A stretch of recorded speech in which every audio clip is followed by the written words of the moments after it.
Okay guys, web development सीखने की series में आज की इस वीडियो में हम लोग दो टॉपिक्स को कवर करने वाले हैं जो कि सीएसएस के एडवांस टॉपिक्स के अंदर आएंगे। मैंने कहा सीएसएस के एडवांस टॉपिक्स के अंदर में ये दो टॉपिक्स हैं। टॉपिक का नाम है मीडिया क्वेरी एंड फ्लैक्सबॉक्स। दोनों के दोनों यूज होते हैं रिस्पॉन्सिव वेब पेजेस बनाने में। अब इस बात का क्या मतलब है कि रिस्पॉन्सिव वेब पेजेस होना, मतलब वेब पेजेस का रिस्पॉन्सिव होना, इसका क्या मतलब है, जरा इसको समझते हैं। देखो, रिस्पॉन्सिव कहने का मतलब यह होता है कि डेस्कटॉप या कह सकते हो कि अलग अलग विड्थ वाले डिवाइस में अलग अलग तरह का सीएसएस अप्लाई होना। ये बातें अगर आपको समझ में नहीं आया तो मैं फिर से रिपीट करता हूं। अलग अलग मतलब डिवाइस के अलग अलग विड्थ पे आप चाहते हो कि अलग अलग व्यू आए, अलग अलग लुक आए, अलग अलग सीएसएस अप्लाई हो, तो ये सारे काम जो है बेसिकली मतलब ये सारी चीजें जो है वो रिस्पॉन्सिव वेब पेजेस कहलाते हैं। मैं आपको बताता हूं, जैसे कि ये वेब पेज अगर आप देख रहे हो यहां पे, तो ये एक सेक्शन है कॉन्टेक्ट अस का। यहां पे दो कंटेंट लेफ्ट राइट में लगे हुए हैं। मैं चाहता हूं, ये भी देखो आप लेफ्ट राइट में, मैं चाहता हूं कि जैसे ये फोन व्यू में जाए ऑटोमेटिकली ये एक के नीचे एक आ जाए। तो ऐसा होना पेजेस का रिस्पॉन्सिव होना कहलाता है। ये बातें आपको समझ में आ गए होंगे। तो मैं एक काम करता हूं, देखता हूं कि फोन व्यू में अभी कैसा दिख रहा है। मैं राइट क्लिक करता हूं और इंस्पेक्ट पे क्लिक करता हूं, या फिर कंट्रोल शिफ्ट सी प्रेस कर सकते हो आप। मैंने जैसे इस पे क्लिक करा, आप इसका यहां पे ऊपर में देखो ये विड्थ हाइट आपको दिख रहा होगा। ये मैं यहां पे चेंज करने वाला हूं, ठीक है। तो मैं इसको यहां पे देखो कम कर रहा हूं, धीरे धीरे कम कर सकते। यहां पे आप जितना चाहो ये कर सकते हो, राइट। अब चाहो तो इसको कट भी कर सकते हो, तो कट हो जाएगा तो फिर से वापस आप चले जाओगे वहां पे। तो यहां पे मैं इसको कम कर रहा हूं, कम कर रहा हूं, और कम करते करते भी देखो ये विड्थ जो है 10328 पिक्सल है और 1032 पिक्सल है। मैं इसको कम करा और जैसे ही मैं फोन के व्यू पे जाऊंगा, इसका देखो व्यू चेंज हो गया, लुक चेंज हो गया। ये पूरा एक के नीचे एक आ गया है। अब देख पा रहे हो इस चीज को। या फिर आप डायरेक्ट यहाँ पे जाकर के किसी डिवाइस को आप सिलेक्ट कर सकते हो। यहाँ पे अलग अलग डिवाइस के ऑप्शंस आपको मिलते हैं, और लगभग इसी में से कोई एक विड्थ आपके फोन का होता है। मतलब लगभग वो सारे के सारे जितने बेसिक विड्थ होते हैं वो सारे के सारे यहाँ पे बनाए गए हैं ऐसे। तो कहने का मतलब यहाँ पे क्या है, आप इस चीज को देख पा रहे होगे, कि फोन में थोड़ा सा अलग टाइप का चीजें जा रही है। जैसे मान लो कि देखो डेस्कटॉप व्यू में जितना फॉन्ट का साइज होगा, फोन व्यू पे आप फोन का साइज थोड़ा छोटा करना चाहोगे, तो आप चाह रहे हो कि जैसे वो फोन व्यू में जाए ना, विड्थ जैसे ही कम हो, टेक्स्ट का साइज क्या हो जाए, कम हो जाए। कलर भी आप चेंज कर सकते हो, लेकिन मैं चाहूंगा कि टेक्स्ट का साइज कम हो, इमेज का साइज छोटा हो जाए। ये सारी चीजें अगर आप चाह रहे हो, इसका मतलब आप पेजेस को रिस्पॉन्सिव बनाना चाह रहे हो। तो पेजेस को रिस्पॉन्सिव बनाने के लिए सबसे पहला टेक्नोलॉजी जो अभी हम सीखने जा रहे हैं वो है मीडिया क्वेरी। मीडिया क्वेरी के जरिए आप अलग अलग विड्थ पे अलग अलग सीएसएस अप्लाई कर सकते हो। मैं फिर से इस बात को बोल रहा हूं, दिमाग में नोट कर लेंगे। मीडिया क्वेरी के जरिए अलग अलग विड्थ पे आप अलग अलग सीएसएस अप्लाई कर सकते हो, राइट। तो चलिए इसका प्रैक्टिकल देखते हैं। ये मैंने एक आपको एग्जाम्पल बता दिया। अब हम लोग इसको फ्रेज से एक एग्जाम्पल हम लोग देखते हैं और हमें चीजें समझ में आने लगेंगी। प्रोजेक्ट फोल्डर जिस पे हम काम कर रहे हैं, एक काम मैं करता हूं, मैं जो बनाया हुआ हूं इसमें ऑलरेडी पहले से, उसको मैं छेड़छाड़ी नहीं करूंगा, मैं एक नया पेज बनाऊंगा, ठीक है। तो मैं यहाँ पे नया पेज बनाता हूँ, index.html, या मैं कुछ और भी नाम दे सकता हूँ। सपोज मान लो मैंने दिया demo.html, ठीक है। मैंने ऐसा कुछ एक डेमो पेज बनाया हुआ है। इसमें मैं HTML का बेसिक कोड लिखूंगा। एक बात आपको ध्यान में रखना है, सुनो ध्यान से। ये जो चीज कोड आप देख रहे हो ना, मीडिया क्वेरी यूज करने के लिए इन दोनों का तो चलो आप इसको हटा दे सकते हो, कोई प्रॉब्लम नहीं है अभी, लेकिन ये लाइन लिखना बहुत जरूरी है। ये लाइन आप देख लो, इसको आप टाइप कर लोगे, ठीक है। क्या है? मेटा टैग है। मेटा टैग क्या होता है ना, बेसिकली पेजेस से रिलेटेड इंफॉर्मेशन, ओके। तो ये नेम एट्रीब्यूट है जिसका वैल्यू आपको डालना है viewport, content width equal to device width, और initial dash scale is equal to 1.0। ये लाइन अगर आप नहीं लिखते हो तो आपका मीडिया क्वेरी प्रॉपर्ली काम नहीं कर रहा होगा। बहुत सारे लोग मीडिया क्वेरी का कोड तो सीएसएस में लिख देते हैं, लिंक भी कर देते हैं उस सीएसएस को इस एचटीएमएल फाइल से, बट काम नहीं कर रहा होता, फिर वो कमेंट कर दें काम नहीं कर रहा है हमारा मीडिया क्वेरी। तो मैं ये मिस्टेक आपको पहले बता देता हूँ कि ये लिखना जरूरी है, आप ये लिख देना, ओके। चलो ये आपने लिख दिया। अब मैं एक काम करता हूँ, एक सीएसएस फाइल बनाता हूँ। मैंने इसका नाम दिया demo.css, कुछ इस तरीके से, राइट। मैं सीएसएस को लिंक करूंगा यहाँ पे। तो आपको पता है कि लिंक कैसे करते हैं। तो बेसिकली यहाँ पे लिंक टैग हमारे पास, लिंक REL एक एट्रीब्यूट होता है स्टाइल शीट, और href के अंदर में आप वो demo.css को लिंक करना चाहते हो। चलो तो मैंने लिंक कर दिया। अब ये CSS का जितना भी कोड लिखेंगे इस HTML में रिफ्लेक्ट होगा। बढ़िया, 1 नंबर, फर्स्ट क्लास, कोई दिक्कत नहीं है। मैं अभी आपको पहले ये HTML का जो पेज है उसको ओपन करके दिखाता हूं। राइट, मैंने इसको डबल क्लिक करा और ये ओपन हो गया। एक चीज मैं भी आपको और करके दिखाता हूं। ये मैंने कंट्रोल शिफ्ट सी प्रेस करा और सीधा मैं आ गया इस पे। मैं रिस्पॉन्सिव पे जाऊंगा और अपने अकॉर्डिंग ये विड्थ को मैं ये करूंगा, एडजस्ट करूंगा। ठीक है, डिवाइस के विड्थ को देखो। मीडिया क्वेरी को पहले समझते हैं, एकदम सीधे से डायरेक्ट मीडिया क्वेरी को समझते हैं। मैं यहाँ पे demo.css में और सबसे पहले मैं एक काम करता हूँ, बॉडी का जो बैकग्राउंड कलर है, बॉडी का जो बैकग्राउंड कलर, मैंने पूरे अभी बॉडी को ही सिलेक्ट कर लिया। ठीक है, आप कोई भी एलिमेंट को सिलेक्ट कर सकते हो। मैंने कहा आप किसी भी एलिमेंट को अलग अलग विड्थ पे अलग अलग CSS आप उसमें अप्लाई कर सकते हो, किसी भी एलिमेंट पे, हेडिंग होगा, इमेज होगा, कुछ भी।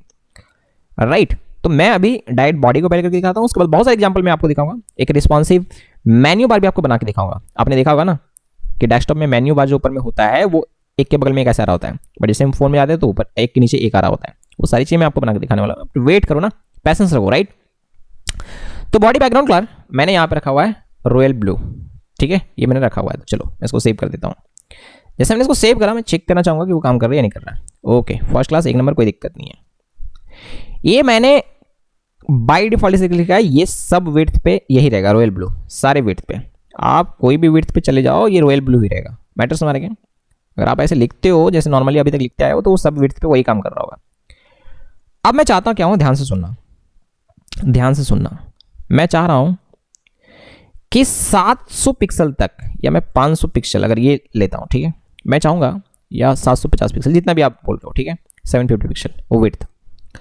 मैं चाहूंगा कि 750 पिक्सल तक कलर ग्रीन रहे, कलर ग्रीन रहे। मतलब मैं maximum width 750 pixel, maximum width 750 pixel का मतलब क्या है, अधिक से अधिक 750 पिक्सल, उससे ज्यादा नहीं। तो अधिक से अधिक 750 पिक्सल तक मैं कलर ग्रीन लगाना चाहता हूं। मैटर समझ रहे हैं? तो इसको कैसे लिखेंगे देखो, और बाकी जगहों पे ये ब्लू रहेगा। तो उस चीज को लिखने के लिए आपको लिखना पड़ेगा @media, इस तरीके से। देखो ध्यान से, @media स्पेस स्क्रीन, और उसके बाद यहां पे लिखना है एंड, और फिर एक ब्रैकेट लगाना है आपको इस तरीके से। ओके, एक ब्रैकेट लगाना है इस तरीके से। और इस ब्रैकेट के अंदर में, इस ब्रैकेट के अंदर में आपको पता नहीं दिख रहा है कि नहीं, मैं थोड़ा सा जूम कर देता हूं। चलो, ये ब्रैकेट के अंदर में आपको लिखना है यहां पे मैक्स विड्थ। मैक्स विड्थ मतलब मैक्सिमम विड्थ। मैं चाहता हूं कि मैक्सिमम विड्थ 750 पिक्सल पे अब इसके अंदर जो CSS लिखा जाए वो अप्लाई हो। मैं बार बार कह रहा हूं कि ये CSS कहां अप्लाई होगा, पहले ये समझ लो। मैक्सिमम विड्थ 750 पिक्सल, मतलब मिनिमम 0 भी हो सकता है, मतलब मिनिमम कितना भी हो सकता है, पर अधिक से अधिक 750 पिक्सल, वहां तक इसके अंदर में जो मैं CSS लिखने वाला हूं वो अप्लाई होगा। तो ये जो CSS आप लिखते थे ना, अब आप यहां पे लिख सकते हो। पहले बॉडी को हमने क्या करा, एलिमेंट सेलेक्टर के रूप में एलिमेंट को सिलेक्ट कर लिया, बॉडी को पूरा पूरा। अब मैं इसको बैकग्राउंड कलर सेट करता हूं ग्रीन। अब मैं इसको सेव करके मैं आपको दिखाता हूं। ठीक है, पहले मैं इसको इतना विड्थ में रखा हूं, मैं इसको रिफ्रेश करता हूं। देखो ये बाय डिफॉल्ट रॉयल ब्लू है, पर हमने क्या लिखा हुआ है, हमने लिखा हुआ है कि मैक्सिमम विड्थ 750 पिक्सल पे, मैक्सिमम विड्थ 750 पिक्सल मतलब समझ आ रहा है, ज्यादा से ज्यादा 750 पिक्सल, कम से कम कुछ भी हो सकता है, उस पर ये अप्लाई करो। राइट, तो मैं 750 पिक्सल जैसे कम जाऊंगा, आप देखना कलर इसका ग्रीन हो जाएगा। ये रहा, अब देख पा रहे हो क्या, ये रहा, देख पा रहे हो? तो ये कहानी है। तो मैं ऐसा उम्मीद करता हूं कि ये बातें आपको समझ में आ गए होंगे। राइट, ये हो गया मैक्स विड्थ का मतलब। लोग नहीं समझ पाते हैं कि मैक्सिमम विड्थ का मतलब क्या है। मैक्सिमम विड्थ का मतलब ये 750 पिक्सल तक, ये अप्लाई कर दो। मैं कुछ और भी कंटेंट इसमें लगा देता हूं। फॉर एग्जाम्पल इसके अंदर मैंने H1 लगाया हुआ है, और मैंने यहाँ पे लिखा SBS ऑनलाइन क्लासेस। ओके, चलिए समझ में आ रहा होगा। अभी HTML के अंदर आता हूँ, CSS के अंदर आता हूँ, और यहाँ पे मैं लिखता हूँ, बाय डिफॉल्ट तो वो ब्लैक कलर होता है ना, पर मैं चाहूँगा जैसे ये फोन व्यू में जाए, मतलब 750 पिक्सल से कम जाए, क्योंकि आपने यहाँ पे लिखा हुआ है ना, ये सारा का सारा, देखो ध्यान से सुनना, ये सारा का सारा कहाँ पे यूज होगा। मैं इसको ऐसे लिखता हूँ, देखो जैसे आप लिखते थे CSS कोड वैसे लिखना है, बस अब इसके अंदर में लिख रहे हो। तो ये सारे के सारे CSS कहाँ पे अप्लाई होंगे, सारे के सारे यहाँ पे क्लास जैसे आप सिलेक्ट करते हो वैसे आप ऊपर में जैसे लिखते हो वैसे लिख सकते हो, लेकिन ये सारे के सारे अप्लाई होंगे 750 पिक्सल तक की, मतलब मैक्सिमम अगर आपने 750 पिक्सल सेट किया हुआ है, इसका मतलब 750 पिक्सल से नीचे तक ये पूरा पूरा अप्लाई हो रहा होगा। बात हमारे क्या, 750 पिक्सल से कम विड्थ में ये अप्लाई हो रहा होगा। जैसे मान लो कि मैं इसका कलर कर देता हूँ, कलर कर देता हूँ वाइट, ठीक है। बाय डिफॉल्ट ये ब्लैक होता है, आपको पता है, तो बाय डिफॉल्ट ब्लैक रहेगा क्योंकि आपने कोई कलर ऊपर में शेड करा नहीं है, क्योंकि इधर जो लिखते हैं वो सबके लिए होता है, ठीक है। तो कहने का मतलब इतना है कि अभी आप जब 750 पिक्सल से नीचे जाओगे तो H1 का कलर व्हाइट हो जाएगा, बाकी पे कुछ भी होगा लेकिन इस पे जाएगा तो ये हो जाएगा, ठीक है, व्हाइट हो जाएगा। देखो ये अभी ब्लैक है, मैं आता हूँ नीचे नीचे नीचे नीचे 750 जैसे नीचे आया, ये देखो ये व्हाइट हो गया, दिख रहा है। तो चीज़ें यहाँ पे इस तरीके से काम करते हैं। मैं ऐसा उम्मीद करता हूँ कि बात आपको बहुत अच्छे तरीके से समझ में आ रहा होगा, राइट। तो ये फंडा आपको समझ में तो आ गए, ये फंडा आपको समझ में आ गया। आप कोई भी कोड, मैंने कहा ना, आप कुछ भी कोड, जैसे H1 का बैकग्राउंड कलर, मैं बाकी उधर नहीं लगा हुआ था बट अब मैं लगाना चाहूँगा, बैकग्राउंड कलर कर दो कुछ भी, मान लो मैंने कर दिया इसको रॉयल ब्लू, चलो मैं इसको सेव करता हूँ अभी, ठीक है। अब मैं ना इसको पहले इधर बढ़ा लेता हूँ, रिफ्रेश मैंने करा, देखो वो जो मैंने बैकग्राउंड कलर लगाया ना, इसमें क्या लगाया H1 पे, अब देख लो पहले क्या क्या होगा इस विड्थ पे, 750 पिक्सल से नीचे पे। बॉडी हो जाएगा ग्रीन कलर, H1 हो जाएगा, H1 का कलर वाइट हो जाएगा और बैकग्राउंड कलर हो जाएगा रॉयल ब्लू। बाकी जो होंगे वैसा ही होगा पहले जो हमने सेट करा हुआ होगा। मैं इसको ये रिफ्रेश करा, मैं कम किया 750 पिक्सल पे, देखो ये हो गया, राइट। कोई प्रॉब्लम नहीं है, आपको चीज़ें समझ में आ गई। उसी तरीके से एक होता है मैक्स विड्थ हुआ ना, अब इसके अंदर आप मिन विड्थ भी डाल सकते हो। इसका मतलब क्या है, क्योंकि लोग ना इसी को समझने में प्रॉब्लम करते हैं। इसका मतलब ये है कि मिनिमम विड्थ 750 पिक्सल, मतलब कम से कम 750 पिक्सल होना चाहिए, ज़्यादा से ज़्यादा कुछ भी हो सकता है। तो अब ये जो चीज़ें अप्लाई होंगे वो 750 पिक्सल से ऊपर, क्योंकि आपने लिखा है ना कि मिनिमम विड्थ 750 पिक्सल और मैक्सिमम विड्थ आपने डिसाइड नहीं करा है, तो मैक्सिमम विड्थ कुछ भी हो सकता है, मतलब उससे ऊपर 750 पिक्सल से ऊपर, 750 पिक्सल से ऊपर ये काम कर रहा होगा, राइट। मैं इसको शेप करके रिफ्रेश करता हूं, ये बाय डिफॉल्ट, और जैसे ही मैं 750 पिक्सल पर जाऊंगा, ये देखो ये इफेक्ट आपको देखने को मिल रहा है, मजेदार है, हाँ मजेदार है, राइट। ऐसे कर करके आप बहुत सारे ये सेट कर सकते हो। जैसे आप चाहते हो कि 750 पिक्सल से कम में ये दिखे और आपको लगता है कि नहीं अब 450 पिक्सल, जैसे मैं ये एक काम करता हूँ, ये मैंने कंट्रोल सी करा और कंट्रोल सी करने के बाद मैं कंट्रोल भी करता हूँ, और अब बढ़िया तरीके से देखोगे, ठीक है। मैंने यहाँ लिखा था क्या, मिनिमम विड्थ 750 पिक्सल, तो मैक्सिमम कुछ भी हो सकता है, मैटर समझ आ रहा है क्या। इसमें मैं बस इतना कहना चाह रहा हूँ कि अलग अलग विड्थ पे आप ऐसे अलग अलग सीएसएस लिख सकते हो। एक चीज मैं और यहाँ पे बताना चाहूंगा, देखो आप यहाँ पे ना एंड भी लगा सकते हो, आप यहाँ पे एंड भी लगा सकते हो, ठीक है। मिनिमम विड्थ 750 पिक्सल और मैं लिख देता हूँ मैक्सिमम विड्थ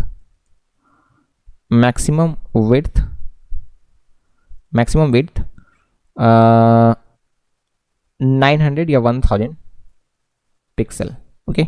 देखो ये ऐसा लिखा है हमने, आई थिंक ये एंड जो मैंने लिखा है वो गलत लिखा है, एंड इस तरीके से नहीं होगा, ठीक है। आपको क्या करना पड़ेगा, ये ब्रैकेट को आप यहाँ पे बंद कर दो और इसको भी यहाँ पे बंद कर दो, अभी ये हो गया, ठीक है। अब इसका मतलब क्या है, इसका मतलब ये हुआ कि मिनिमम विड्थ 750 पिक्सल और मैक्सिमम विड्थ 1000 पिक्सल, मतलब 750 से 1000 तक के बीच में ये अप्लाई कर दो, मैटर समझ में।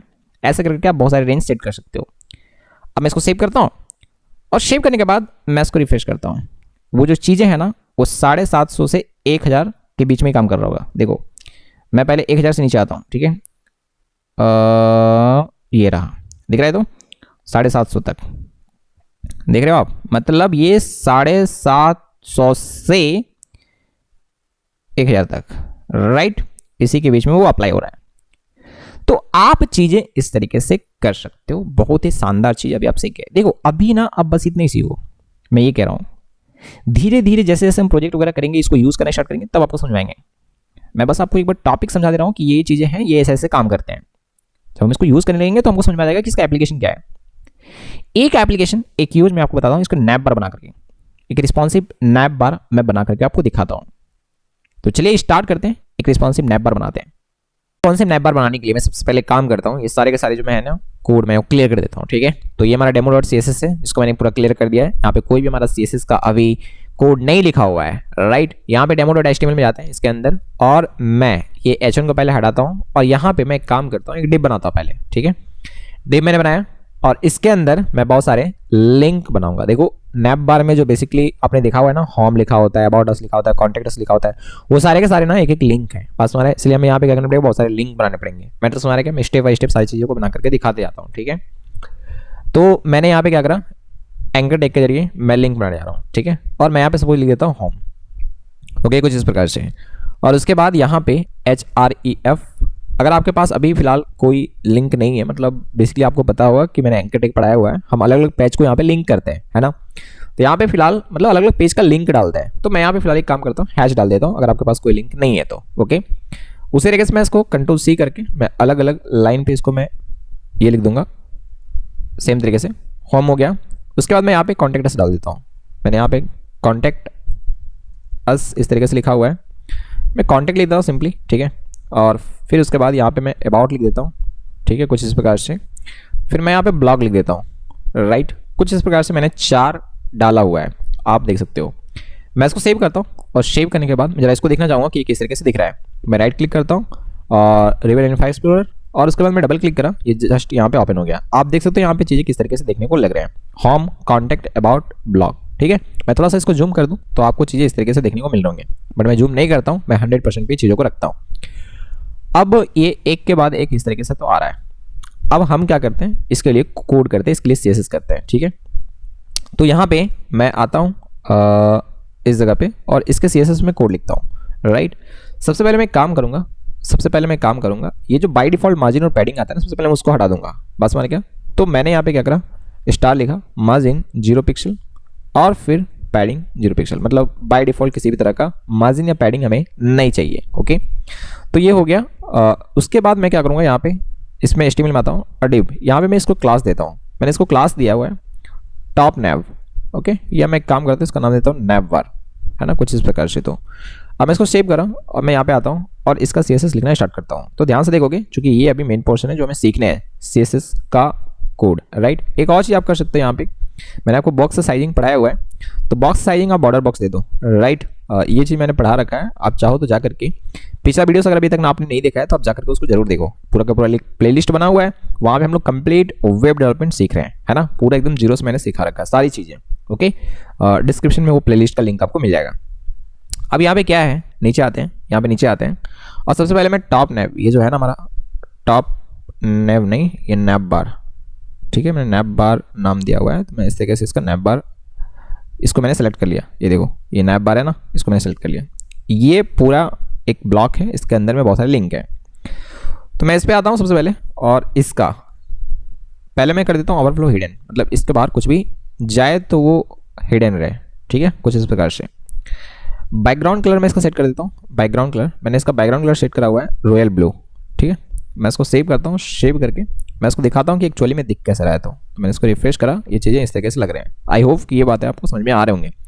देखो ये पूरा कंटेनर है, डिव है ना, ये पूरा इसलिए फुल वेट लिया हुआ है, इसके अंदर में ये सारी की सारी चीज़ें, ये बाय डिफॉल्ट इनलाइन एलिमेंट्स होते हैं, इसलिए एक के बगल में एक इस तरीके से आ रहे हैं, है ना। इनलाइन एलिमेंट्स के बारे में आपको पता है, मैंने सारी चीज़ पढ़ा रखा है। मैं बार बार कह रहा हूँ कि अगर आपको नहीं पता तो इस वीडियो के बाद आप वो वीडियोस देख लेना। हालांकि अगर आपको नहीं पता तो भी अभी आप इस वीडियो को देखो, समझ में आ जाएंगे सारी चीज़ें, ओके, ठीक है। तो ये हमारा हो गया। अब मैं इसके अंदर में ये जो हमारे ये है ना, इसके अंदर आओ, देखो यहाँ पे ये हमारा क्लास है नैप बार, और इसके अंदर में जितने भी एंकर टैग है इसके लिए मैं कोड लिखने वाला हूँ। तो मैं ऐसे इसको सिलेक्ट कर सकता हूँ, देखो ध्यान से, डॉट नैप बार के अंदर में जो एंकर टैग है उनके लिए, बस हमारा है, कुछ इस प्रकार से मैंने करा हुआ है। अब मैं इसको एक काम करता हूँ, फ्लोट कर देता हूँ सबसे पहले, फ्लोट लेफ्ट, है ना, ये फ्लोट मैंने अभी आपको पढ़ाया है, बस हमारा क्या मैं बोल रहा हूँ, ठीक है। तो फ्लोट हमने क्या कर दिया, फ्लोट हमने लेफ्ट कर दिया। देखो ये चीज़ मैं पढ़ा रखा हूँ, मैं बार बार कह रहा हूँ, ठीक है, आप जाकर के देख लेना, फ्लोट प्रॉपर्टी मैंने पढ़ा रखा है। तो फ्लोट लेफ्ट कर देते हैं और डिस्प्ले ब्लॉक कर देते हैं, ठीक है, फ्लोट लेफ्ट और डिस्प्ले ब्लॉक। मैं इसको सेव करता हूँ, सेव करने से यहाँ पे मैं रिफ्रेश करता हूँ, ये आपको थोड़ा सा यहाँ पे चेंजेस देखने को मिले होंगे। देखो हुआ क्या ना, मैं आपको बता रहा हूँ, ये बाय डिफॉल्ट तो वैसे आ रहे थे एक के बगल में, लेकिन जब आपने फ्लोट लेफ्ट करा ना तो हमने कहा कि एक के बगल में एक एलिमेंट इस तरीके से आ जाओ। हालांकि वो पहले भी वैसा ही था, बस हमारे क्या, लेकिन अब जो है ना वो बाय डिफॉल्ट की वजह से नहीं बल्कि हमारे फ्लोट लिखने की वजह से है, तो बीच में जो गैप था ना वो नहीं आ रहे होंगे, आप देख सकते हो, ठीक है। चलो बहुत बढ़िया। अब पता नहीं आप देख पा रहे होगे ना, मैं थोड़ा सा जूम कर दूंगा तो आपको समझ में आ जाएंगे, लेकिन मैं चाहता हूँ जूम ना करना, ठीक है। वेट करो, मैं सारी चीज़ें आपको बता रहा हूँ अच्छे तरीके से। तो ये हमने 2 लाइन जो लिखा है वो आपको समझ में आ गया होगा। अभी मैं इसका कलर सेट करता हूँ, और कलर मैं कर देता हूँ इसका वाइट, ठीक है। अब मैं इसको सेव करता हूँ, जरा देखना चाहूँगा कि इसका कलर वाइट हुआ या नहीं हुआ। यहाँ पे इसका कलर वाइट नहीं हुआ है, ओके। मैं बता रहा हूँ क्यों नहीं हुआ है, वेट करेंगे थोड़ा सा, ठीक है। ये स्पेलिंग जो है वो गलत मैंने लिखा हुआ है, मैं इसको सेव करता हूँ और सेव करने के बाद मैं वापस से रिफ्रेश करता हूँ। ये कलर वाइट हो जाना चाहिए अभी, ठीक है। चलो हो गया। अब मैं यहाँ पे आता हूँ इस जगह पे, और कलर के बाद मैं इसको टेक्स्ट अलाइन कर दूंगा सेंटर, मतलब वो जितना भी जगह लिया उसका सेंटर में हो रहे तो, राइट। मतलब ये अपना अपना ये में सेंटर में रहे, ठीक है। हालांकि इससे कोई फर्क आपको अभी देखने को नहीं मिलेगा। उसके बाद यहाँ पे काम करते हैं, यहाँ पे काम कर सकते हैं, पैडिंग में थोड़ा सा सेट कर देता हूँ, क्योंकि देखो इसके जो हर एक लिंक आपको देखने को मिल रहा है ना, उसके आजू बाजू में देखो बहुत गैप नहीं है, तो देख पा रहे हो, मतलब आजू बाजू में गैप नहीं दिख रहा है, वो सब टच एकदम पूरा नज़दीक क्लोज में दिख रहा है। तो मैं पैडिंग सेट कर देता हूँ। मैंने अगर पैडिंग सेट कर 10 पिक्सल का, अब मैं इसको शेप करता हूँ। शेप करने के बाद मैं इसको रिफ्रेश करता हूँ, आप देखोगे कि इसके चारों तरफ से अभी ये गैप आ गया है। आई होप कि ये बात आपको समझ में आ रहा होगा। थोड़ा सा और आपको चाहिए, थोड़ा सा और पैडिंग आप डाल सकते हो, है ना, 15 पिक्सल। अब मैं इसको सेव करता हूँ, सेव करके मैं रिफ्रेश करता हूँ, तो कुछ इस तरीके से चीज़ें अभी लग रहे हैं। मैं उम्मीद करता हूँ कि बातें आपको समझ में आ रही होंगी, राइट। आप एक और काम कर सकते हो कि जो बीच में नीचे अंडरलाइन दिख रहा है हर एक लिंक के नीचे, आप उसको डाल सकते हो। मैंने कहा है उस चीज़ के लिए टेक्स्ट डेकोरेशन होता है, राइट। टेक्स्ट डेकोरेशन नॉन कर दूँ, टेक्स्ट डेकोरेशन अंडरलाइन ओवरलाइन ऐसे कुछ होते हैं, ठीक है। तो यहाँ पे अगर आप टेक्स्ट डेकोरेशन नॉन कर दोगे तो ये जो नीचे अंडरलाइन थे वो हट गया है। ये बातें आपको समझ में आ गया होगा, राइट। बढ़िया तरीके से, कोई दिक्कत नहीं जाना चाहिए। सो ये था हमारा डेस्कटॉप व्यू में एक हमारा नैप बार सिंपल बन चुका है, सिंपल नैप बार अभी, ठीक है। इसमें बहुत सारी चीज़ें और लगाए जाते हैं, बट अभी एक सिंपल नैप बार आपको देखने को मिल रहा होगा। मैं Ctrl+Shift+C प्रेस करता हूँ और फोन व्यू में चला जाता हूँ। हालांकि यहाँ पे 1 2 3 4 ही थे, तो अभी आपको लग रहा होगा कि शायद उसका ज़रूरत नहीं है। मैं क्या बोल रहा हूँ, बात है ना, मैंने कहा कि 1 2 4 लिंक ही थे, इसलिए शायद इसका ज़रूरत अभी आपको लग रहा होगा कि शायद नहीं है। और भी ज़्यादा होंगे तो ये ऐसे बगल में जाते जाते मतलब कुछ अलग ही टाइप। मैं चाहूँगा कि जब फ़ोन व्यू में जाए तो ऐसा नहीं, बल्कि एक के नीचे एक आए। मैटर समझने में क्या बोल रहा हूँ, मैं चाहूँगा कि जब फ़ोन व्यू में जाए तो एक के नीचे एक आ जाए, फुल विड्थ में लेकर के। मैटर समझ में आए तो मैं वो करता हूँ अभी। तो कैसे करने हैं, आप उसके लिए मीडिया क्वेरी का कोड लिखोगे। अच्छा, एक और बात, मैं इस पर माउस होवर करने पे मैं इसका कलर चेंज करवाना चाहूँगा, ठीक है। तो मैं एक काम करता हूँ, मैंने ऐसे करा और होवर, माउस को होवर करने पे मैं चाहूँगा कि इसका बैकग्राउंड कलर जो है ना, इसका बैकग्राउंड कलर हो जाए हॉट पिंक, ठीक है। चलो मैंने ये करा हुआ है, मैं इसको सेव करता हूँ। सेव करने के बाद मैं इसको रिफ्रेश करता हूँ, जरा मैं दिखता हूँ, हाँ चलो बढ़िया, एक नंबर फर्स्ट क्लास, कोई दिक्कत नहीं है। अगर आप इसमें चाहो तो कुछ ट्रांजिशन डाल सकते हो, जैसे मैंने माउस को होवर करा ना तो तुरंत से देखो कलर चेंज हो रहा है। चाहो तो थोड़ा सा आप इसमें ट्रांजिशन डाल सकते हो, राइट। तो मैंने यहाँ पे क्या करा, ट्रांजिशन मैंने डाल दिया यहाँ पे, सपोज मान लो कि 0.5 सेकंड का, है ना, कुछ इस प्रकार से। मैं इसको सेव करता हूँ। सेव करने के बाद मैं इसको रिफ्रेश करता हूँ। अब ये देख सकते हो, ये तुरंत से नहीं बल्कि थोड़ा देर ले रहा है कलर को चेंज करने में, ओके। चलो बहुत बढ़िया, एक नंबर फर्स्ट क्लास, कोई दिक्कत नहीं है। अभी मैं एक काम करता हूँ, मैं चाहता हूँ कि जब ये फ़ोन व्यू में जाए, मैंने कहा जब ये फ़ोन व्यू में जाए तो ये एक के नीचे एक आना चाहिए। मैंने इसको क्या करा, @media, ये आपको लिखना पड़ता है, ठीक है। @media screen and max width आपको सेट करने पड़ते हैं, राइट। मैक्सिमम विड्थ मतलब आपको सेट करना है बेसिकली किस विड्थ में ये चीज़ें काम करेंगे। तो मैक्सिमम विड्थ में सेट कर देता हूँ, ध्यान से सुनना, 600 पिक्सल। इसका मतलब क्या हुआ, ये जो कोड है ना, ये जो कोड मैं अभी लिखने जा रहा हूँ, ये कोड मैक्सिमम 600 पिक्सल तक काम करेगा और मिनिमम जीरो मैक्सिमम 600 बस मारेगा। उससे ऊपर में ये कोड नहीं काम करने वाला है, इसके ऊपर में वो कोड काम करेगा जो बाय डिफॉल्ट यहाँ पे लिखा हुआ है। समझ में आ रहा बात, ठीक है। अब मैं इसके अंदर आता हूँ और यहाँ पे मैं कोड लिखता हूँ, एकदम बढ़िया तरीके से देखोगे। ये जो बेसिकली मैंने अभी ये करा हुआ था ना, नैप बार के अंदर में जो ए है, समझ में आ रहा है मैं क्या बोल रहा हूँ, नैप बार के अंदर में जो ए है, मैं इसको टारगेट कर रहा हूँ, इसको सेलेक्ट कर रहा हूँ और सिंपली मैं क्या करूँगा, इसको फ्लोट कर दूंगा नॉन। फ्लॉट नॉन करने से क्या होगा कि वो जो एक के बगल में एक आ रहा था ना, वो एक के बगल में एक नहीं आएगा बल्कि एक के नीचे एक आ जाएगा, ठीक है। और विड्थ में कर देता हूँ इसका 100%, मतलब ये पूरा विड्थ ले ले। क्लियर है बातें, समझ में आनी चाहिए। मैं इसको सेव करता हूँ और सेव करने के बाद मैं इसको रिफ्रेश करता हूँ। यहाँ पे कोई फर्क आपको नहीं दिखने को मिलेगा, लेकिन जैसे Ctrl+Shift+C प्रेस करा और जैसे मैंने फोन व्यू में गया, आप देख सकते हो ये चीज़ें इस तरीके से आ रहे हैं, राइट। आई होप कि ये बातें आपको समझ में आ गया होगा अच्छे तरीके से, कोई दिक्कत नहीं जाना चाहिए। हालांकि देखो ये डायरेक्ट से ऐसा हुआ है हम यहाँ पे एक आइकन लगाते हैं, उसको क्लिक करने पे ही ऐसा आना चाहिए, ठीक है। तो वो तो जावास्क्रिप्ट का कमाल है, वो जावास्क्रिप्ट जब पढ़ेंगे तब हमें समझ में आएंगे। लेकिन फिलहाल हम जो चाहते थे वो हमारा हो रहा है। आप देख सकते हो ये डैशबोर्ड व्यू में ऐसा लग रहा है, फोन व्यू में कुछ इस प्रकार की चीज़ें आपको देखने को मिल रही होंगी, राइट। तो उम्मीद करते हैं कि ये पूरा का पूरा जो फंडा है वो आपको अच्छे तरीके से समझ में आ गया होगा कि मीडिया क्वेरी का यूज़ कहाँ पे है ना। तो ऐसे ऐसे बहुत तरह की चीज़ें हम लोग अभी आगे देखने वाले हैं। हालांकि बस मैं एक छोटा सा चीज़ आपको दिखाना चाहता था, और मैं चाहता था कि आप टॉपिक को पहले आप समझो। तो मीडिया क्वेरी टॉपिक अभी आप समझ गए, हम लोग हालांकि इसका एप्लीकेशन आगे बहुत जगह पे देखने वाले हैं, राइट।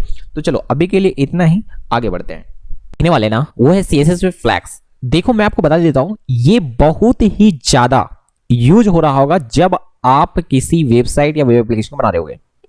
मैं आपको बता दूं, सबसे पहले मैं थोड़ा सा एक छोटा सा एग्जांपल देता हूं कि इसका यूज कहां पे हो सकता है। देखो मान लो एक लोगो है, ठीक है, और लोगो के जस्ट बगल में आपको एक टेक्स्ट लगाना है, लोगो के जस्ट बगल में। या फिर हो सकता है 3 ब्लॉक्स हैं और तीनों ब्लॉक्स को एक लाइन में करने हैं। तो ऐसे जगहों पे फ्लैक्स बॉक्स का यूज होता है। अब आप बोलोगे कि ये काम तो हम फ्लोट से भी कर सकते हैं, लेकिन उसमें बहुत ही ज्यादा प्रॉब्लम है, उसको क्लियर करने वगैरह का लफड़ा होता है। इसमें आप बहुत ही सारी चीजों को बहुत ही इजीली कर पाओगे।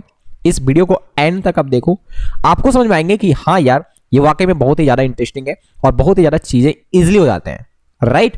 तो चलिए स्टार्ट करते हैं। जब तक आप देखोगे नहीं तब तक आपको पता नहीं लगेगा कि एक्चुअली इसका यूज कहां पे आप कर सकते हो, राइट।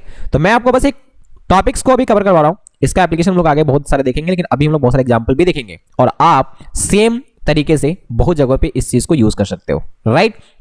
देखो मैं भी एक काम करता हूं, यहां पे मैंने क्या करा है, एक डिप बनाया है, आप देख सकते हो, ठीक है। आपको पता है कि डिप मतलब एक ब्लॉक जैसा आप कंसीडर कर सकते हो, एक कंटेनर की तरह। तो एक डिप है और इसके अंदर में 1 2 3 ऐसे कर करके 13 डिव है यहाँ पे, मतलब 13 ब्लॉक्स हैं। आप 2 भी रख सकते हो, 1 भी, 3 भी रख सकते हो, ऐसे आप रख सकते हो। तो मैंने यहाँ पे 13 रखा हुआ है जानबूझ के, ठीक है। मैंने कहा आप चाहते हो तो 2-3 भी रख सकते हो, कोई दिक्कत तो है नहीं, राइट। ये एक डिव के अंदर में ये 13 के 13 डिव जो है, ये पूरा का पूरा एक डिव के अंदर में, एक ब्लॉक के अंदर में, जिसका क्लास मैंने दिया हुआ है पेरेंट, राइट। मैं काम करता हूं, सबसे पहले ये जो हमारे पास जो डिव है ना, ये सारे के सारे आप डिव देख रहे हो, इन सारे डिव को मैं क्लास दे देता हूं, राइट। मैं क्लास दे देता हूं इन सारे डिव को। तो देखो ये सारे के सारे डिव में ना हमें एक ही क्लास देना है। मैं अभी आपको एक नया चीज सिखाने वाला हूं, एकदम ध्यान से सीखोगे, ठीक है। हर एक में क्लास देना है। तो मैं यहां पे जाकर के क्या करूंगा, मैं यहां पे क्लास दूंगा। सपोज मान लो कि मैंने यहां पे क्लास जाकर के दिया बॉक्स, ठीक है, ऐसे बॉक्स मैंने लिखा हुआ है। फिर मुझे यहां पे जाकर लिखना पड़ेगा क्लास ऐसे बॉक्स, राइट। तो जब एक ही चीज हर एक में लिखना है तो मैं आपको बोलूंगा कि यहां पे हमारे पास एक शॉर्टकट की होता है, आप इसको जरा समझो, ठीक है। कंट्रोल दबाना है, एल्ट दबाना है। मैंने कहा कंट्रोल दबाना है, एल्ट दबाना है, और आप ये डाउन जो आपका की है ना, आप उसको प्रेस करते जाओ, राइट। ये देखो अभी आप जो भी लिखोगे ना वो सब में सेम चीज टाइप होने वाला है, राइट। तो मैं यहां पे लिख रहा हूं क्लास, ठीक से देखो मैंने यहां पे लिखा हुआ है। अच्छा, सबसे पहले एक स्पेस लगाएंगे, क्लास, और मैं इसको दे देता हूं बॉक्स। देखो काम कितना आसान हो गया, राइट। तो ये चीज मैं आपको सिखाना चाह रहा था। तो आप इस तरीके से क्या कर सकते हो, मल्टीपल लाइन में एक ही बार लिख सकते हो, राइट। तो ये काफी सही रहा आपके लिए। चलो बहुत बढ़िया, मैं इसको सेव करता हूं और सेव करने के बाद मैं यहां पे आता हूं इसको CSS में, और बॉक्स के लिए मैं कोड लिखता हूं, ओके। तो मैंने यहां पे बॉक्स के लिए कोड लिखा, बॉक्स को मैंने सेलेक्ट करा पहले क्लास को। उसके बाद मैं काम करता हूं, सबसे पहले तो मैं इसका विड्थ हाइट सेट कर लेता हूं, ठीक है। तो मैंने यहां पे इसका विड्थ सेट करा, या विड्थ मैं ना भी सेट करूं, देखो ध्यान से। सबसे पहले तो मैं काम करता हूं इसका बैकग्राउंड कलर सेट करता हूं, ठीक है। तो मैंने इसका बैकग्राउंड कलर सेट करा हुआ है, सपोज मान लो मैंने इसका रेड करा हुआ है बैकग्राउंड कलर, ओके, ठीक है। उसके बाद मैं इसमें पैडिंग लगा देता हूं। पैडिंग मैंने लगाया हुआ है सपोज मान लो कि 20 पिक्सल का। जरा देखते हैं कि कैसा दिख रहा है ये। मैं इसको सेव करता हूं और सेव करने के बाद मैं इसको जरूर देखना चाहूंगा कि किस तरीके से दिख रहा है। मैंने इसको रिफ्रेश मारा तो आप देख सकते हो ये चीजें इस तरीके से लग रहे हैं, राइट। अब ये क्या होता है ना, आपको मैं बता रहा हूं, पहले समझो। आप पूरा का पूरा एक डिव है, ये पूरा लिया हुआ है, बस हमारे क्या एक डिव जो होता है ना फुल विड्थ लेता है। तो एक डिव के अंदर में ये पूरा पूरा रेड वाला जितने दिख रहा है ना आपको, ये एक एक है यहाँ पे। अब मैं थोड़ा सा मार्जिन लगा देता हूँ सो दैट कि आपको पता लग जाएगा, ठीक है। मैं हर एक में मार्जिन लगा देता हूँ थोड़ा सा। तो मैं यहाँ पे मार्जिन लगा देता हूँ 10 पिक्सल का।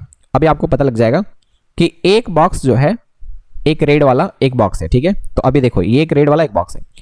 अब होता क्या है ना, मैं आपको बता रहा हूँ कि एक डिव ना बाय डिफॉल्ट ये फुल विड्थ कंप्लीट ले रहा होता है, पूरा विड्थ ले रहा होता है ये। तो हम चाहेंगे पूरा विड्थ ना ले।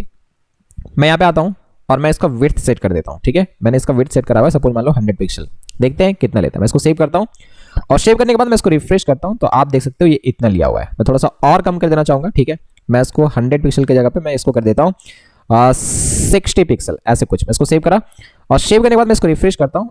अभी आपको देखने को मिलेगा कुछ इस तरह का देखने को लग रहा है। एक काम मैं करता हूँ, ये जो पेरेंट क्लास है ना, मैं इसको भी टारगेट करता हूँ, ठीक है।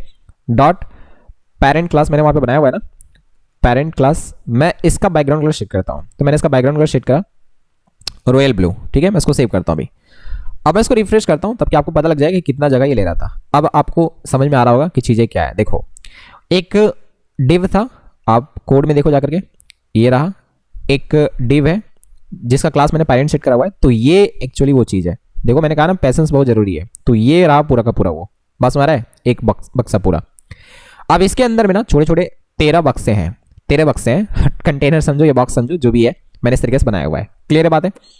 तो बाय डिफॉल्ट अगर आप ये करते हो ना तो चीज़ें ऐसे ही आते हैं, आपको पता है बाय डिफॉल्ट चीज़ें इसी तरह से आते हैं। अच्छा, ये अगर आप चाहो तो ये साइड में जो चीज़ है ना, मैं इसको हटा देता हूँ, थोड़ा सा अच्छा लगेगा। तो मैं एक काम करता हूँ, यहाँ पे आता हूँ Demo.css में और बाय डिफॉल्ट जो मार्जिन पैडिंग है मैं उसको हटाना चाहूँगा पहले। तो मैंने इसको स्टार करा और फिर मैं यहाँ पे लिख दूंगा मार्जिन जो है वो 0 पिक्सल, किसी तरह का मार्जिन नहीं चाहिए और किसी तरह का पैडिंग भी नहीं चाहिए, तो राइट 0 पिक्सल। तो अब मैं इसको सेव करता हूँ और अभी आपको देखने को मिलेगा कि ये पूरा पूरा ले लिया, ठीक है। चलो बढ़िया। मैं क्या चाहता हूँ, एकदम ध्यान से सुनोगे, मैं क्या चाहता हूँ, अभी ये सारे बॉक्स ना एक के बगल में एक आए, ये सारे बॉक्स एक के बगल में एक आए। क्योंकि देखो, अगर आप डिव क्रिएट करते हो तो वो by default block level element होता है, आपको बताना चाहिए, और वो पूरा पूरा विड्थ ले रहा होता है। अगर आप उसका विड्थ कम भी करोगे ना तो भी वो नेक्स्ट लाइन में आ रहा होगा। मैटर समझ रहा है मैं क्या बोल रहा हूँ। हमारा टारगेट अभी यही है कि एक के बगल में एक लाना। तो कैसे लाया जाए, देखो उसके लिए आपको क्या करना है कि ये जो सारे एलिमेंट है ना, सारे एलिमेंट जो आपको दिख रहे हैं, इसका जो पेरेंट होगा, इसका जो पेरेंट होगा कौन है, ये देखो ध्यान से सुनना। ये जो सारे के सारे एलिमेंट है ना, इसका जो पेरेंट होगा ये इसमें जाना है, इसमें जाना है ये पेरेंट, और इसमें क्या कर देना, लिख देना डिस्प्ले फ्लैग्स। क्या कर देना, डिस्प्ले फ्लैग्स। डिस्प्ले फ्लैग्स लिख देने से क्या होगा कि इसके अंदर जितने भी एलिमेंट होंगे वो सारे के सारे एक लाइन में आ जाएंगे। मैटर समझ में मैं क्या बोल रहा हूं, ठीक है। अब मैं इसको सेव करता हूं और सेव करने के बाद मैं इसको रिफ्रेश करता हूं। आप देखना, मैंने जैसे इसको रिफ्रेश करा, बम, देख पा रहे हो आप, समझो बात को। अच्छा, एक और बात, ये जो पेरेंट है ना, इसका हमने हाइट सेट नहीं करा हुआ है। पहले बात को समझो, मैं हर एक चीज को बता रहा हूं। ये जो पेरेंट है इसका हाइट हमने सेट करा है क्या, नहीं सेट करा है। तो अगर आप हाइट सेट नहीं करते हो तो इसके अंदर के जितने भी एलिमेंट होंगे उसके वजह से जितना वो जगह ले रहा होगा बस उतना ही हाइट वो ऑटोमेटिकली एडजस्ट कर लेता है। बस है। और अगर आप इसका हाइट सेट कर देते ना तो होता क्या पता है, उतना ही हाइट रहता है। ये ब्लू वाला कलर जो आपको दिख रहा होगा, खाली ये इधर आ जाता है। मैटर को आप समझने की कोशिश करें, मैं जो कहना चाह रहा हूं, ठीक है। फिलहाल तो अभी आपको फंडा समझ में आ गया होगा कि अगर आप डिस्प्ले फ्लैग्स करते हो तो चीजें इस तरीके से आ जाते हैं। क्लियर है बातें, ठीक है। अच्छा, एक चीज यहां पे और है, यहां पे कुछ और भी प्रॉपर्टी है। डिस्प्ले फ्लैग्स के बाद है फ्लैग्स डायरेक्शन।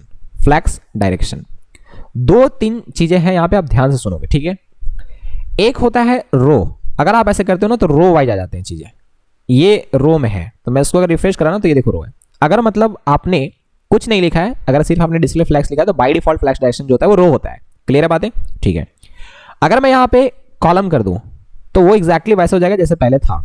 तो मैं इसको रिफ्रेश करता हूं, आप देख सकते हो ये कॉलम में आ चुका है। क्लियर बातें, एक के बाद एक इस प्रकार से, राइट। तो ये बातें अभी आपको समझ में आ रहे होंगे, फ्लैग्स डायरेक्शन। अच्छा, और भी चीजें हैं, जैसे मान लो कि अभी आपने रो करा हुआ था, रो आप नहीं भी लिखोगे तो भी वो बाय डिफॉल्ट रो ही रहता है अगर सिर्फ डिस्प्ले फ्लैग्स लिखा तो 1 बॉक्स 1 बॉक्स 2 बॉक्स 3 बॉक्स 4 ऐसे आ रहा है। मैं चाहता हूं कि रिवर्स ऑर्डर में आए, मतलब पहले 13 है फिर 12 ऐसे कुछ करके, राइट। मतलब सबसे लास्ट वाला सबसे पहले आए। तो यहां पे एक हमारे पास होता है रो रिवर्स। तो मैं इसको सेव करता हूं, सेव करने के बाद मैं इसको रिफ्रेश कर देता हूं। आप देखना ये उल्टा आ रहा होगा। मैटर समझ आ रहा है क्या, देखो यहाँ पे बॉक्स 13 बॉक्स 12 बॉक्स 11 10 ऐसे करके। तो अगर आपको ये चाहिए तो आप ऐसे भी कर सकते हो, प्रॉब्लम नहीं जा रहा होगा समझने में कि रो रिवर्स अगर आप करते हो तो उल्टा साइड से इधर से आ जाता है। बात समझ आ रहा है क्या, इस साइड से। क्लियर है बातें, ठीक है। उसी तरीके से आपको कॉलम रिवर्स भी मिलते हैं, राइट। कॉलम रिवर्स भी मिलते हैं। तो मैं इसको सेव करके आपको रिफ्रेश करके दिखाता हूं। ये देखो उल्टा रहा ना, पहले 13 फिर 12 फिर 11 10 ऐसे कुछ करके, राइट। चलो मैं उम्मीद करता हूं कि ये चीजें आपको समझ में आ गया होगा। यार देखो यहाँ पे ना एक और प्रॉपर्टी है, फ्लैक्स के अंदर में, राइट। प्रॉपर्टी जो है वो है फ्लैक्स रैप का। जरा इसको समझते हैं कि ये क्या चीज है। देखो मैं एक काम करता हूं, ये जो हमारे बॉक्सेस है ना, ये जो हमारे बॉक्सेस है ना, मैं इसको पहले रिफ्रेश करता हूं और मैं पहले आपको एक काम करके दिखाता हूं, ठीक है। पहले ना मैं इसको हटा देता हूं, या फ्लैक्स डायरेक्शन में एक काम करता हूं, इसको रो कर देता हूं, ठीक है। अब मैं इसको सेव करके जरा रिफ्रेश करके दिखाता हूं। देखो मैं आपको पहले प्रॉब्लम बता रहा हूं, उसके बाद मैं सॉल्यूशन बताऊंगा। देखो चीजें ऐसे जा रहे हैं ना, मैं एक काम करता हूं, ठीक है। इसका ना हर एक बॉक्स का ना मैं विड्थ बढ़ाता हूं, ठीक है। 120 पिक्सल मैंने करा, मैं इसको सेव करता हूं और सेव करने के बाद ना मैं इसको रिफ्रेश करता हूं, ठीक है। आप देखो इतना गया है ना, देख लो आप अच्छे तरीके से। यहां पे क्या हुआ है पता है, ये जो ब्लू वाला था ना, ब्लू वाला जो एरिया आपको दिख रहा है ना, मैटर को समझो, ये ब्लू वाला एरिया जो दिख रहा है मतलब मेन कंटेनर जो आपका, जो पेरेंट कंटेनर है, ठीक है, वो फिक्स है। तो मतलब जितना आपने इसका विड्थ सेट करा हुआ है एग्जैक्टली उतना ही, मतलब आपने सेट नहीं कराया, बाय डिफॉल्ट ये 100% विड्थ होता है, ओके। उसी के अंदर ये सारे के सारे बॉक्सेस इस तरीके से आ गए हैं, मतलब वो रो में ही होगा, तो एक ही रो में होगा। बात हमारे में क्या बोल रहा हूं।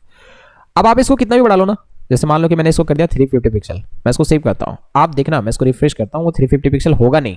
देखो मैं रिफ्रेश कर रहा हूं, 350 पिक्सल नहीं हो रहा है, मैटर समझ रहा है। तो ये बातें आपको समझ में अभी आ गया होगा कि क्या प्रॉब्लम जा रहा है। मतलब वो जो मेन कंटेनर है वो फिक्स विड्थ में रहता है, फिक्स विड्थ में रहता है, हाइट भी उसका जितना है एग्जैक्टली वो फर्स्ट टाइम में, मतलब जो भी आप कह सकते हो, राइट। ये जो हाइट है ना बेसिकली ये उतना ही रहेगा।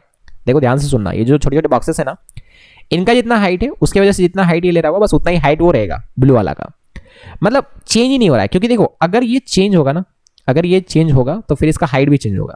कुल मिला के कहानी ये है कि ये चेंज नहीं हो रहा है जब भी हम इसका विड्थ बढ़ा रहे हैं। तो अगर आपको ये चीजें करने हैं तो आपको यहां पे एक काम करना पड़ता है, यहां पे फ्लैक्स रैप लिखना पड़ता है।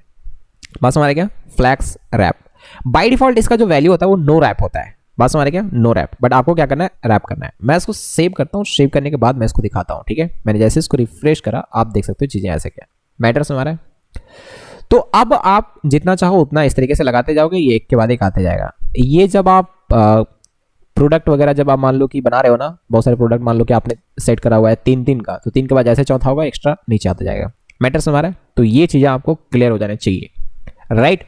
इसका एप्लीकेशन हम लोग देखेंगे, बट फिलहाल आपको समझ में आ गया होगा कि फंडा यहाँ पे क्या चल रहा है, ओके। तो ये फ्लैक्स रैप आपको समझ में आ गया होगा। बाय डिफॉल्ट इसका जो वैल्यू होता है वो नो रैप होता है, राइट, नो रैप। ऐसे इसको सेव करता हूँ और सेव करने के बाद मैं इसको रिफ्रेश करके दिखाता हूँ, चीजें इस तरीके से जा रहे हैं, ओके डन। आपको समझ में आ गया होगा अभी फ्लैक्स रैप का क्या फंडा है, राइट। तो अभी मैं इसको हटा देता हूं, तो ये अभी जरूरत नहीं है, और मतलब समझ में आ गया होगा आपको। मैं इसको 60 पिक्सल ही रहने देता हूं। चलिए नेक्स्ट चीज को समझते हैं। इसके अंदर एक और प्रॉपर्टी आता है जस्टिफाई कंटेंट का, जरा उसको भी समझते हैं, राइट। उसके लिए मैं एक काम करता हूं, सबसे पहले यहां पे इसके एचटीएमएल में जाता हूं और इन चीजों को मैं कम कर देता हूं, ठीक है। अभी हमारे पास ये 5 बॉक्सेस ही हैं, मैं इसको सेव करता हूं, सेव करने के बाद मैं यहां पे करके रिफ्रेश करता हूं, तो चीजें आपको समझ में आ गया होगा ये। और देख लो आप अच्छी तरीके से इसका सीएसएस का कोड भी जैसे पहले था वैसे ही है, ठीक है। आप देख लो ये बॉक्स का बैकग्राउंड कलर, पैडिंग, मार्जिन और विड्थ, और यहाँ पे हमने सिंपली डिस्प्ले फ्लैक्स लगाया हुआ है। ये आप फ्लैक्स डायरेक्शन नहीं भी डालोगे तो कोई दिक्कत नहीं, क्योंकि बाय डिफॉल्ट वो रो ही रहता है, ओके। तो इतना सा कोड मैंने यहाँ पे लिखा हुआ है और आपको समझ आ रहा होगा कि एक लाइन में क्यों आ रहा है, ठीक है। चलो एक बात मैं यहाँ पे बताना चाहूंगा, एक ना और काम मैं कर लेता हूँ, ध्यान से सुनना, मैं एक काम और कर लेता हूँ। अभी ना इसका मैंने हाइट नहीं सेट करा हुआ है, जो ब्लू वाला पोर्शन दिख रहा है ना पेरेंट का, उसका हाइट हमने सेट नहीं करा हुआ है। मैं काम करता हूँ उसका हाइट सेट कर लेता हूँ, ठीक है। तो ये मैं इसका हाइट सेट कर लिया, हाइट मैं कर लेता हूँ सपोज मान लो 450 पिक्सल, ठीक है। अब मैं इसको सेव कर लिया, मैं इसको रिफ्रेश करता हूँ, इतना जा रहा है ये, राइट। आप देख लो यहाँ पे ये box 1, box 2, box 3, box 4, box 5 जो है ना, मैं इसका भी हाइट सेट कर दूंगा, ठीक है। अच्छे से देखो, मैं इसका भी हाइट सेट कर देता हूं। हाइट मैंने सेट करा हुआ है सपोज मान लो कि कुछ 50 पिक्सल, ठीक है। मैं इसको सेव करता हूं, सेव करने के बाद मैं इसको रिफ्रेश करके दिखाता हूं, तो चीज़ें इतने जा रहे हैं। अब आपको समझ में आ गया होगा फंडा यहाँ पे क्या चल रहा है, ठीक है। कुछ इस प्रकार से, अगर बाय डिफॉल्ट आप इस तरीके से सिर्फ यहाँ पे सिर्फ आपने एक कोड लगाया हुआ है डिस्प्ले फ्लैक्स, अगर आप इसको हटा दोगे तो आपको समझ में आ जाएगा कि ये चीज़ें कैसे जाएंगे, ठीक है। मैं इसको रिफ्रेश करता हूँ, देख लो ये ऐसे जा रहा होगा, है ना। ऑब्वियस सी बात है, हाइट हमने इसका सेट करा हुआ है, इसका हाइट सारे मिला करके ज़्यादा हो जा रहा है तो ये बाहर निकल रहा है, ठीक है। तो यहाँ पे जैसे आपने डिस्प्ले फ्लैक्स लगाया वो सबके सब एक लाइन में आ गए, तो मैं इसको रिफ्रेश करके दिखाता हूँ, ये एक लाइन में इस तरीके से आ गया, ओके फाइन। हम चाहते हैं ना, हम चाहते हैं कि ये पूरा का पूरा, ये जो आपको दिख रहा है ना यहाँ से यहाँ तक, ये बीच में आए, ये चाहेंगे इधर लास्ट में आए, ये बाय डिफॉल्ट स्टार्ट में होता है, बस हमारे क्या। तो इसको कैसे करेंगे, तो देखो हमारे पास यहाँ पे एक प्रॉपर्टी होता है जस्टिफाई कंटेंट। तो जस्टिफाई कंटेंट यदि आप सेंटर करते हो तो मैं इसको सेव करके दिखाता हूँ कि ये चीज़ें कहाँ चला जाएगा, बीचों बीच, राइट। तो मैं इसको रिफ्रेश करता हूँ, ये देखो बीचों बीच आ गया है। ये बात आपको समझ में आ रहा होगा। इसका जितना भी विड्थ होगा, इसका पेरेंट का जितना भी विड्थ होगा उसके बीचों बीच आ जाएगा। मैटर समझ में आ रहा है। मतलब अगर आप इसका विड्थ कम करते हो, जैसे मान लो कि इस पेरेंट का भी आप विड्थ सेट कर दो अभी, ठीक है। मैंने इसका विड्थ सेट कर दिया, सपोज मान लो कि 65%, ओके। तो मैं इसको भी शेव करके रिफ्रेश करके आपको दिखाता हूँ। तो मैंने इसको रिफ्रेश करा, ये देखो इतना विड्थ मैंने दिया हुआ है, तो इसके बीचों बीच ये आ गया है। क्लियर है बात है। तो अभी आपको समझ में आ रहा होगा कि एग्जैक्टली चीज़ें यहाँ पे चल क्या रहे हैं। ओके ठीक है, गुड। तो अभी मैं इसको रिफ्रेश कर देता हूँ और मैं फिलहाल तो इसको ऐसे रखूंगा, ठीक है। चलो ये बात आपको समझ में आ गया। उसके बाद एक फ्लैक्स एंड, इसका और भी वैल्यू होता है। तो बाय डिफॉल्ट जो होता है वो फ्लैक्स से स्टार्ट होता है। मैं इसमें फ्लैक्स एंड डालता हूँ, मैं इसको सेव करा और सेव करने के बाद मैं इसको रिफ्रेश करके दिखाता हूँ, ये यहाँ पे चला जाएगा। ये चीज़ का यूज़ कहाँ पे होगा मैं आपको बता रहा हूँ, सुनो ध्यान से। जब आप मेन्यू बना रहे हो ना, मेन्यू बार, तो वहाँ पे जो भी आपके home, about us, contact us होंगे ना, वो सबके सब यहाँ होंगे। और एक चीज़ आप यहाँ पे डालना चाह रहे होगे, मैटर्स हमारे क्या, लोगो। तो ऐसे जगहों पे इसका यूज़ होता है, हम लोग आगे देखेंगे, इसलिए मैं आपको सिखा रहा हूँ, ठीक है। थोड़ा सा इमेजिन करने का कोशिश करो कि इसका यूज़ कहाँ पे हो सकता है। Okay fine. अच्छा एक और चीज़ होता है ना इसमें, space around, right. Space around मैं इसको सेव करता हूँ, सेव करके मैं रिफ्रेश करके दिखाता हूँ। जरा गौर से देखना स्पेस अराउंड में होगा क्या। मैं इसको रिफ्रेश करता हूँ, सुनो ध्यान से। स्पेस अराउंड में ना ये टोटल विड्थ को लेता है और अपने आसपास बाय डिफॉल्ट स्पेस को सेट करता है, और मतलब खुद डिवाइड कर लेता है वो बीच की जगह को। मतलब जितना जितना जगह में, मतलब पूरे विड्थ में आपको अगर इक्वली इस तरीके से करने हैं तो आप चीज़ों को ये कर सकते हो, right. Justify content space around, right. चलो बहुत बढ़िया, ये बात आपको समझ में आएगा। अच्छा एक और बात है ना, अच्छा जस्टिफाई कंटेंट जब स्पेस अराउंड करा तो उसको जरा देख लो गौर से। और उसके बाद मैं एक चीज़ यहाँ पे करने वाला हूँ, स्पेस बिटवीन, दोनों में फर्क क्या है आपको समझ में आएगा। मैं इसको सेव करता हूँ और सेव करने के बाद मैं इसको रिफ्रेश करता हूँ। ये फर्स्ट और लास्ट वाला पे आप गौर से देखो, फर्स्ट और लास्ट पूरा पूरा ये जाएगा और उसके बाद बीच में ये बाय डिफॉल्ट अपने स्पेस सेट कर लेंगे। क्लियर है बात है। तो अगर ऐसा कहीं पे भी अगर आपको जरूरत पड़ेगा तो आप इस चीज़ को यूज़ कर सकते हो। ओके फाइन, बहुत ही बढ़िया। ये चीज़ आपको समझ में आ गया होगा कि क्या होता है जस्टिफाई कंटेंट, राइट। चलो नेक्स्ट प्रॉपर्टी को समझते हैं। अब आप चाहते हो कि ये जो सारे के सारी चीज़ें हैं ना वो एग्जैक्टली बीचों बीच आए, मतलब ये जो पेरेंट जितना हाइट लेकर रखा है ना, मतलब अभी देखो हम लोग विड्थ के अकॉर्डिंग इसको अलाइन कर रहे थे सेंटर में या लेफ्ट राइट। अब हाइट के अकॉर्डिंग करना है, बात समझ रहा है। अभी हम लोग हॉरिजॉन्टली कर रहे थे, वर्टिकली करना है, तो फिर क्या करेंगे। तो उसके लिए हमारे पास प्रॉपर्टी है अलाइन आइटम्स का। बहुत मजेदार आने वाला चीज़ है, देखो आप ध्यान से, ठीक है। मैं एक काम करता हूँ, सबसे पहले तो ये जस्टिफाई कंटेंट जो है ना स्पेस बिटवीन, मैं इसको हटा देता हूँ, ठीक है। मैंने इसको हटा दिया, मैं इसको सेव करता हूँ और पहले मैं आपको दिखा देता हूँ कि बाय डिफॉल्ट चीज़ें इस तरीके से थे। ओके हमें क्या करना है, इसको बीचों बीच लाना है, मतलब ऊपर से और नीचे से, मतलब बीचों बीच लाना है, ठीक है। वर्टिकली अलाइन करने हैं इसको सेंटर में। तो क्या करना है, उसके लिए हमारे पास एक प्रॉपर्टी होता है अलाइन आइटम्स। बात हमारे क्या, अलाइन आइटम्स अगर आप सेंटर करते हो तो चीज़ें क्या होगा, बीचों बीच चला जाएगा। मैं इसको रिफ्रेश करके दिखाता हूँ, ये देख लो जितना भी हाइट आप सेट करो इसका पेरेंट्स का, उसके बीचों बीच ये चला जाएगा। मजेदार है ना, एक नंबर फर्स्ट क्लास, कोई दिक्कत नहीं होना चाहिए। क्लियर है बात है, ठीक है। अब मैं काम करता हूँ, ध्यान से सुनना। अगर मान लो मैं ये सेंटर की जगह पे इसमें और भी चीज़ें होते हैं, तो अगर मैं फ्लैक्स स्टार्ट करता हूँ तो ये सबसे टॉप में बाय डिफॉल्ट वही रहता है। तो मैं इसको सेव करता हूँ, सेव करके मैं रिफ्रेश करके दिखाता हूँ, ये ऊपर में गया। क्लियर बात है। अगर आपको नीचे चाहिए तो फ्लैक्स एंड कर दो, सबसे नीचे आ जाएगा, राइट। मैंने इसको सेव करा, सेव करके मैं रिफ्रेश करता हूँ, ये देखो सबसे नीचे आ गया। क्लियर है ना बात है, मस्त, एक नंबर फर्स्ट क्लास। अच्छा एक चीज़ मैं यहाँ पे करके दिखाता हूँ, ठीक है। मैं यहाँ पे करता हूँ इसको सेंटर। देखो आपको ऊपर से भी मतलब वर्टिकली और हॉरिजॉन्टली दोनों साइड से सेंटर में करना है। तो आपको क्या करना है, अलाइन आइटम सेंटर, और फिर आपको क्या कर देना है, और आपको कर देना है यहाँ पे जस्टिफाई कंटेंट सेंटर। तो क्या होगा, हॉरिजॉन्टली और वर्टिकली, इससे वर्टिकली सेंटर में चला जाएगा, इससे हॉरिजॉन्टली सेंटर में चला जाएगा। तो आपको देखना ये बीचों बीच दिख रहा होगा। मैं इसको रिफ्रेश करता हूँ, बम, देखने को मिला ना, मस्त है, एक नंबर फर्स्ट क्लास। तो यार ये सारी की सारी चीज़ें थे, हम लोग और भी चीज़ें सीखेंगे, मजेदार मजेदार चीज़ें सीखेंगे, बहुत ही इंटरेस्टिंग चीज़ें सीखने वाले हैं। अगर आपको ये वीडियो अच्छा लगा, समझ में आया, पसंद आया, मजा आया, तो आपको चैनल को सब्सक्राइब करना है यार, कर ही दो। सब्सक्राइब करने में ज़्यादा क्या है, राइट। चैनल को सब्सक्राइब कर दो, वीडियो को शेयर करो अपने दोस्तों में, लाइक जरूर करना, राइट। नेक्स्ट वीडियो मिलते हैं और हम लोग बूटस्ट्रैप रिलेटेड चीज़ें बात करेंगे। जावास्क्रिप्ट का पूरा कोर्स में एक ही वीडियो में भी रिकॉर्ड कर रहा हूँ। राइट, या पार्ट पार्ट भी मैं अपलोड कर सकता हूँ। लेकिन हाँ, 5-5 10-10 मिनट के तो वीडियो नहीं होंगे, लगभग 1-1 घंटा का लेक्चर होगा। ओके, मजेदार चीज होने वाला है और आप बहुत इंटरेस्टिंग चीज सीखने वाला है यार। तो फटाफट से चैनल को सब्सक्राइब करो, वीडियो को शेयर करो।